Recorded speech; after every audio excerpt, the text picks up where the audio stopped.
সাদা ফুলের কড়িগুলো দেখো, দেখতে এত সুন্দর লাগছে। এই ফুলগুলো একসাথে যখন ফুলবে দেখতে আরো ভালো লাগবে। একটা গাছের কিন্তু সবকিছুরই প্রয়োজন, বৃষ্টির জলেরও প্রয়োজন, সূর্যের আলোরও প্রয়োজন, তবে কিন্তু সুন্দর সুন্দর ফুল দেয়। আর তার সাথে হচ্ছে গাছের যত্ন করা। তো দেখো, জবা ফুল গাছটা সাদা ফুল গাছটাকে ঢেকে ধরেছে, সেই জন্য এদিকে ডালটা এসেছে জন্য কড়িগুলো দেখতে পেলে। তো এইখানে দেখো জবা ফুলের একটা কড়ি আছে। সকালকার আকাশটা দেখতে এত ভালো লাগছে। আজকে সকালে উঠেই সূর্য মামা উঠেছে। রোদ্রু দেখলে মনটা ভালো লাগে, কারণ কয়েকদিন বেশ বৃষ্টি বৃষ্টি, একদমই অত ভালো লাগে না। তো দেখো আকাশটা এত সুন্দর লাগছে, নীল আকাশ, এদিকে সাদা আকাশ, খুব সুন্দর লাগছে। শুভ সকাল আমার প্রিয় বন্ধুরা, তোমরা সবাই কেমন আছো? আশা করি যে যেখানে আছো ভালো আছো, সুস্থ আছো। আমরা ভালো আছি। আজকে হচ্ছে শনিবার, আর এখন বাজে 8টা 15। নতুন দিন, নতুন সকাল, তোমাদের সঙ্গে নতুন একটা ভিডিও শুরু করলাম বন্ধুরা। সকালবেলায় যে বোন উঠোনে এসেছে, উঠোনে এসে ওর কাজও শুরু করে দিয়েছে। আজ ওর ফুলের কড়ি দুটো দেখো, এত সুন্দর লাগছে দেখতে।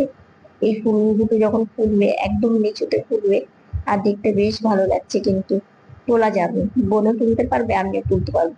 কিন্তু না, ফুল বেশি বেলাতে তুলতে নেই, জানো তো। ফুল সকাল সকালই মানে তুলতে হয়। আর আমরা মানে আমি বোনটাও একটু তাড়াতাড়ি ওঠে, আমি খুবই দেরি করে উঠি, সেই জন্য আমি ফুল তুলি না। কারণ সকালবেলা ফুল তুলে রেখে দিতে হয়, তাহলে পুজো দিতে ভালো হয়।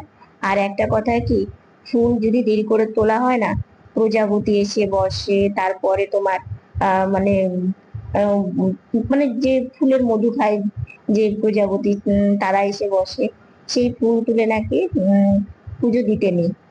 মানে এটা শুনেছি। তোমরা এটা জানো কিনা অবশ্যই আমাকে জানিও। তো যাই হোক, এই সাথে হাওয়া আছে জানো তো, সেই জন্য বেশ ভালো লাগে উঠোনে আসলে, হালকা হাওয়াটা লাগে। তো যাই হোক, এদিকে বোনের জল ভরা কমপ্লিট হয়ে গেল, এগুলো এখন রেখে দেবে। তো এদিকে হচ্ছে একটু আগে আমি উঠলাম, উঠে ব্রাশ করা আমার কমপ্লিট হয়ে গেছে। আর আজকে বোন বাড়িতে আছে ঠিকই, কিন্তু রান্নাটা একটু সকাল সকালই করে নেবে, কারণ সকাল সকাল রান্না করে না অনেক সুবিধা হয় জানো তো। কারণ কি, সকাল সকাল রান্না করলে রান্নার কাজটা সব থেকে বড় কাজ, রান্না আর বাসন মাজা, এই দুটো কাজ যদি সকাল সকাল হয়ে যায়, তাহলে দেখবে মনে হয় যে অনেক বড় কাজ হয়ে গেল। রান্না করে ভাইসোনাকে ভোগ নিবেদন করলে মনে হয় বেশ ভালো হয়। তো মা হচ্ছে রান্না করছে, তো সবজি বানানো হয়ে গেছে। তো এদিকে আমি একটু জানো তো, না বৃষ্টি, না রোদ্রু, না মেঘলা, মানে ওয়েদারটা এত রোদ্রু খুব একটা নেই, হালকা হাওয়া আছে তার সাথে, বেশ ভালো লাগছে।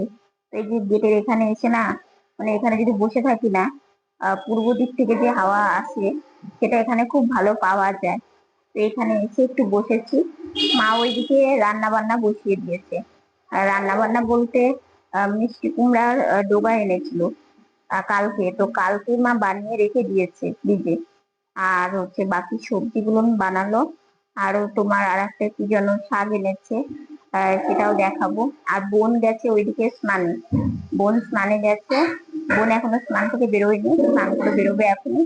আর আমার এদিকে ব্রাশ করা হয়ে গেল, ঘরে গিয়ে চোখে ওষুধ দিলাম, তারপরে চশমা পরলাম, পরে তারপরে বেরোলাম, দেখলেই বেরোলাম।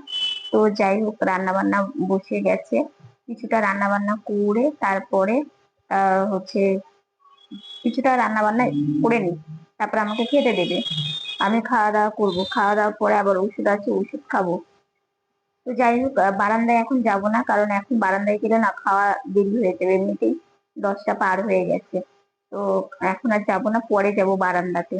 আর উঠোনে গিয়েছিলাম, উঠোনে কি সুন্দর, এত সুন্দর হাওয়া, মনে হচ্ছিল একটু বসেই থাকি, কিন্তু বসে থাকার তো সময় নেই, কারণ এদিকে উঠতেই আসবে আমার একটু দেরি হয়ে গেছে। মানে মা এদিকে কাজ করলো, তারপরে বোন আবার গাড়ি নিয়ে ও টুকটাক মানে জলের কেটলি নিয়ে গেল ঘরে, তারপরে গামছা এগুলো সবকিছু ঘরে রাখলো। তো ওই জন্য আমার একটু বসতে লেট হয়েছে, উঠেছি অনেকক্ষণই, কিন্তু শুয়েছিলাম। বোন গাড়ি থেকে নামলো, স্নানে গেল, তারপরে মা আমাকে গাড়িতে বসিয়ে দিল। তো যাই হোক, নতুন গাড়িতে সকালে বসি না, কারণ কি বলতো, নতুন গাড়িটা আমি যেহেতু ব্রাশ করি, জল পড়বে, তো ওই জন্য আমি নতুন গাড়িতে সকালে বসি না। এই যে মা এখন শাক ধোবে, তো শাকটা কলপারেই ধোই। তো যাই হোক, সারাদিন সঙ্গে থাকো। এই দেখো, মিষ্টি কুমড়ার শাক না মা? আচ্ছা, হেলাঞ্চা ও তো তোমাদের বললাম না, দুটো শাক এনেছে। হেলাঞ্চার বড়া করা যায়। মানে ওই যে বোনের যে জ্বরে ছিল না, তো সেই জন্য মুখটা একটু কেমন কেমন হয়ে গেছে, মানে টেস্ট পাচ্ছি না কোনো কিছু। সেই জন্য হেলাঞ্চা শাক এনেছে, ওটা বড়া করবে। তো যাই হোক, সারাদিন সঙ্গে থাকো, আশা করি আজকের ভিডিওটা তোমাদের খুব ভালো লাগবে। যে কোনো শাক আনলে মা কলপারে এনে ধুই, কারণ শাকে হচ্ছে বালি থাকে। সেই জন্য বেশি করে জল দিয়ে, জল পাল্টে পাল্টে বারবার করে ধুতে হয়। যখন একদম পরিষ্কার জল বেরোয়, তারপরে আর ধোই না। তো মা অনেক কয়েকবার শাকটা ধুয়ে নিয়েছে, এখন এই যে তুলে নিল। আর ওই যে সবজিটা দেখতে পাচ্ছ, এই সবজিটা দেবে হচ্ছে মিষ্টি কুমড়ার ডোগার মধ্যে, চচ্চড়ি করবে। যেহেতু কাঁঠাল দানা আছে, আর এরকম চচ্চড়ি করলে না খেতেও ভালো লাগে জানো তো, শুধু ভাজার থেকে। তো সবজিগুলো না মায়ের মধ্যে দিয়ে দিল। তো দেখো, সবজি দেওয়া হয়ে গেছে। আর এটা ওই যে তোমাদের বললাম যে হেলাঞ্চার মানে শাক, তো এটা হচ্ছে এখানে রেখেছে, এটা দিয়ে বড়া করবে। তো যাই হোক, এদিকে দেখো মিষ্টি কুমড়া ডোগার চচ্চড়িটা বসিয়ে দিয়েছে, সবকিছু দিয়ে দিয়েছে, এখন ঢেকে দিল, সেদ্ধ হবে। এদিকে অন্য হয়ে হচ্ছে আর কি। তো মা এদিকে বললো, বাবা অনেক বেলা হয়ে গেছে, তোমাকে চা করে দিই, চা মুড়ি খেয়ে নাও। তো আমি চা মুড়ি খেয়ে নিচ্ছি। আর এদিকে দেখো ঝোল হয়ে গেছে, এর মধ্যে হচ্ছে কাঁচা কলা, আলু আর হচ্ছে পেঁপে দিয়েছে। আর এদিকে হচ্ছে ওই যে হেলান শাক, যে শাকটা, এই শাকটা তোমরা চেনো কিনা জানিও তো। তো শাকটা একটু সেদ্ধ করে নিয়েছে, ডাল বেটে নিয়েছে, একটু পোস্ত দিল, পরিমাণ মতো হলুদ লবণ দিল। আর এই যে বড়াটা দেখতে পাচ্ছ, ওই যে একটু আগে ঝোলটা যে করলো না, ওই ঝোলের মধ্যেই বড়াগুলো দেবে। এরকম করে বড়া ভেজে ঝোল খেতে কিন্তু বেশ ভালো লাগে নিরামিষের দিনে। তো ওইদিকে ঝোলটা ঢেকে রেখেছে, বড়াটা একটু লাল লাল করে ভেজে নিয়ে ঝোলে দিয়ে দেবে।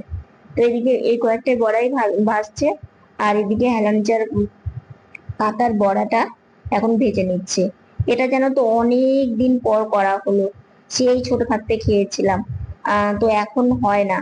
আগে আমাদের এখানে না পুকুর ছিল, পুকুর পাড়ে এই শাকটা অনেক হয়। তো সেখান থেকে তুলে নিয়ে করতো আর কি। তো অনেকদিন পর দেখতে পেয়েছে, বাজারে ওঠে, তো নিয়ে এসেছে। একটু তেতো লাগে, কিন্তু খেতে দারুণ ভালো লাগে। আর এটা খাওয়াও খুব ভালো। এটা বড়াও খাওয়া যায়, আবার হচ্ছে শাক করে রান্না করেও খাওয়া যায়। মানে সব রকম মিক্সড শাক আর কি, তার মধ্যে দিয়েও খাওয়া যায়। তো যাই হোক, দেখো সবগুলো বড়া দিয়ে দিল, আর ছোট ছোট করে। এখন এই যে উল্টে পাল্টে ভালো করে লাল লাল করে ভেজে নেবে, দারুণ মুচমুচে হয়েছিল। চালের গুঁড়ো দিয়েছিল জানো।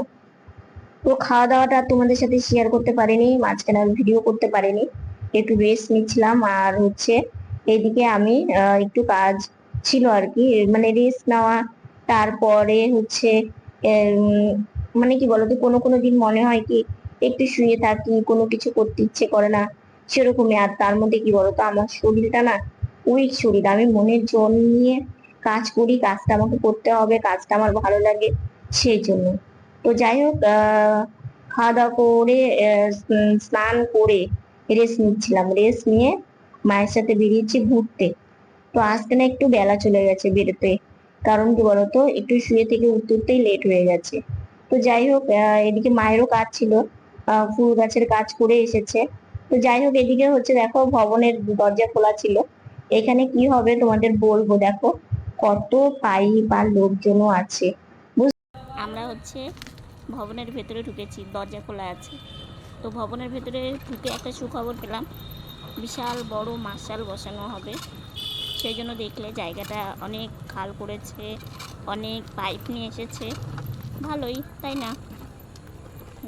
তো এখানে আমরা ঘুরতে আসি, আর বেশ ভালো লাগে।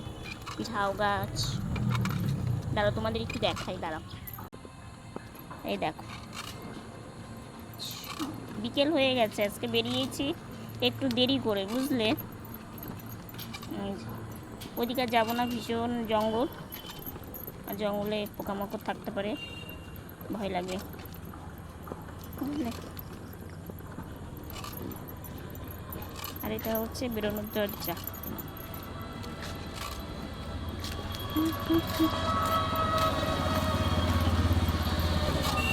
চলো, ঘুরে এসে আমি একটু বারান্দায় এসে বসেছি।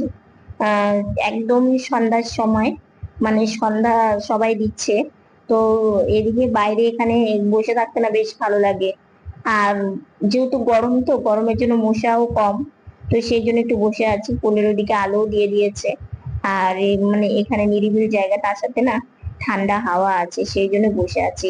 দেখো একদম মানে গোধূলির সময় আর কি, সন্ধ্যাবেলা আকাশটা এত সুন্দর লাগছে, মনে হচ্ছে পুরো মানে আট করা আর কি, কি ভালোই লাগছে। তাকিয়েছিলাম, তো দেখো এদিকেও একটু বারান্দায় বসলে না চারিদিকে লোকজন দেখা যায়, মনটা ভালো লাগে। বাইরে থেকে ঘুরে এসেছি, কিন্তু যখন দেখবে যে ঘরে গরম লাগে কিংবা বাইরে এসে তখন একটু বসে থাকি, মনটাও ভালো হয়ে যায়। তো যাই হোক, এদিকে থাকবো না আর, কারণ বাড়ি যাই, মানে ঘরে যাই আর কি, কারণ মা ওইদিকে ডাকবে। তো মাকে বলে এসেছি যে মা একটু বারান্দায় বসে থাকি। তো মা বললো থাকো, আমি পরে তোমাকে ডেকে নেবো। তো যাই হোক, থাকবো না। আর এদিকে ঘরে লাইট বন্ধ আছে, কারণ যখন দরকার হয় তখনই লাইট জ্বালাই, তাছাড়া লাইট বন্ধই রাখি। তো এখন যাই, একটু ড্রয়িং রুমে কিছুক্ষণ বসে থাকি, বসে থেকে সন্ধ্যা প্রণাম করব। সন্ধ্যা প্রণাম করে তারপরে একটু রেস্ট নিব, তারপরে টিফিন করলাম। সন্ধ্যাবেলা টিফিন আজকে একটু অন্যরকম। অন্যরকম বলতে চা মুড়িটা ছিল, তার সাথে সন্দেশ ছিল। সন্দেশ বানানো হয়েছিল জানো। তো সন্দেশের রেসিপিটা তো তোমরা জানোই। আর প্রসাদ মানে ভাই সোনাকে সন্দেশই ভোগ দেওয়া হয়েছিল রাত্রিবেলা, তো সেটাই প্রসাদ পেলাম। বেশ ভালো লাগে ঘরে বানানো সন্দেশটা খেতে, টেস্ট বেশি লাগে আমার মনে হয়। তো যাই হোক, এগুলো সন্ধ্যাবেলা টিফিন করলাম, করে চলে এসেছি ঘরে। এখন একটু শুয়ে থেকে রেস্ট নিব, কারণ আজকে না সারাটা দিন কিভাবে যে গেল বোঝাই গেল না। তো সেই জন্য একটু রেস্ট নিব, কিছুক্ষণ রেস্ট নিয়ে তারপরে টুকটাক কাজ আছে, পায়ের কাজ, এগুলো আমি সবকিছু করবো। তারপরে জব সারবো, এগুলো না এখনো কাজ আছে। তো একটু বাইরে বেরিয়েছিলাম, দেখলেই বাইরে না আজকে ঘুরে শান্তি পাইনি জানো। বেশিক্ষণ ঘুরতেও পারিনি, চলে এসেছি বাড়িতে। হচ্ছে তারপরে এসে তারপরে তো সন্ধ্যাবাতি দেওয়া, কারণ আজকে একটু বেরোতে বেরোতে না বেলাটা চলে গেছিল। কারণ হচ্ছে আজকে ছাদের কাজ সেরে তারপরে বেরোনো হয়েছিল, মানে ছাদে গাছে জল দেওয়া, এগুলো করে তারপরে হচ্ছে মানে বেরোতে বেরোতে একটু বেলা চলে গেছিল জন্য সেইভাবে বেশিক্ষণ থাকা হয়নি, ঘোরা হয়নি। তারপরে চলে আসলাম, এসে এই যে সন্ধ্যাবাতি দেওয়া, তারপরে পুজো দেওয়া, ভাই সোনাকে শয়ন দেওয়া, তারপরে এই যে সন্ধ্যাবেলা টিফিন, এগুলো সবকিছু করতে করতে এই যে 8টা বেজে যায়। মানে কি বলতো, একটা করে টুকটুক করে অনেক কাজই থাকে সন্ধ্যার দিকটার থেকে। তারপরে এই যে এখন একটু ফাঁকা, একটু শুয়ে থেকে রেস্ট টেস্ট নিয়ে আবার রাত্রে খাবার বলতে রাত্রে দুপুরকার আমাদের তরকারি থাকেই। কোনো কোনো দিন ভাতটা একটু করতে হয়, তাছাড়া দুপুরকার তরকারি দিয়ে আমাদের রাত্রে কোনোদিন এক্সট্রা রান্না হয় না, কারণ ভাই সোনাকে তো সকালবেলা মানে দুপুরবেলার ভোগ দেওয়া হয়, ঠিক আছে। আর রাত্রে ওই এক্সট্রা রান্না করে নিজেরা খাবো ওরকম ভালো লাগে না। তো সেই জন্য ওই দুপুরকার তরকারি দিয়ে আমাদের রাত্রের খাবার খাওয়া হয়ে যায়। তো যাই হোক, একটু শুয়ে থেকে রেস্ট নিই। এই তখন কটা হবে, 9টা 9:30 নাগাদ একটু শুয়েছিলাম। এই টুকটাক একটু কাজ করছিলাম, জব সারলাম, ঝমিয়ে বৃষ্টি আসলো। এমন ভাবে বৃষ্টি আসলো, মনে হলো যে বৃষ্টি এসে সব ঠান্ডা হয়ে যাবে, গরম কমে যাবে। কিসে কি, এই কিছুক্ষণ মানে 15 মিনিটও ভালো বৃষ্টি হলো না, আবার মানে বৃষ্টি কমে গেছে, যেমন গরম তেমনই। শুধু রাস্তাটা একটু ভিজে গেছে, এখন শুকিয়েও গেছে, কারণ সারাদিন রোদ্রু ছিল, আজকে ভালো। তো যাই হোক, আজকে না ভবনে গিয়ে মানে এত বড় আজকে দেখলে না অনেক পাইপ এনেছে, অনেক বড় একটা মানে গর্ত করেছে। ওইখানে না কি করবে বলতো, মানে বড় মার্শাল বসাবে। তো জানি না, নিশ্চয়ই কোনো মানে ভালোর জন্যই বসাবে, কারণ হচ্ছে অত বড় জায়গা মানে জুড়ে, আর ভবনের মধ্যে না সেরকম মানে মার্শাল থাকলেও থাকতে পারে, কিন্তু সেরকম ভালো মানে নেই। তো একটা বড় মার্শাল হবে, জানি না। এটা একটা খুশির খবরই। গিয়ে আমার ভীষণ ভালো লাগলো দেখে। বাইরে থেকে দেখা যায় বুঝলে তো, ভবনের এই জায়গাটা বাইরে থেকে দেখা যায় যে হচ্ছে পাইপ এনেছে। তো একজন বললো যে এতগুলো পাইপ এনেছে, কি যে হবে। তো আমরা ভাবলাম যে এখন গেটটা খোলাই আছে, তো গিয়েই একটু দেখে আসি। তো সেই জন্য হচ্ছে গিয়ে হচ্ছে দেখলাম। যে সত্যি তাই একটা বড় মার্শাল বসানো হবে, সেটার জন্যই মানে সব ব্যবস্থা করা হচ্ছে। এটা একটা খুশির খবরই। মানে অন্য জায়গাতেও হলেও কি অনেকটা ভালো লাগে সেটা মানে জানতে পারলে। তো যাই হোক, সেটা তোমাদেরকেও দেখালাম, আমিও দেখে আসলাম। আর ভবনের ভেতরে না এত ভালো লাগে, গেলে মনে হয় কিছুক্ষণ থাকি, কিন্তু এত কম টাইম নিয়ে গিয়েছি যে বেশিক্ষণ আর থাকতে পারিনি। তো রাত্রে খাওয়া দাওয়া কমপ্লিট করলাম, দুপুরে যা ছিল সেটা দিয়ে আমাদের রাত্রে খাওয়া দাওয়া কমপ্লিট হয়ে গেছে। এখন শুধু উঠে মানে শোয়ার পালা। তো আজকের ভিডিওটা এতটুকুনি। ভিডিওটা ভালো লাগলে লাইক কমেন্ট শেয়ার করো। আমার ভিডিওটি যদি নতুন দেখে থাকো সাবস্ক্রাইব করে পাশে থাকা বেল বাটনটা অল করে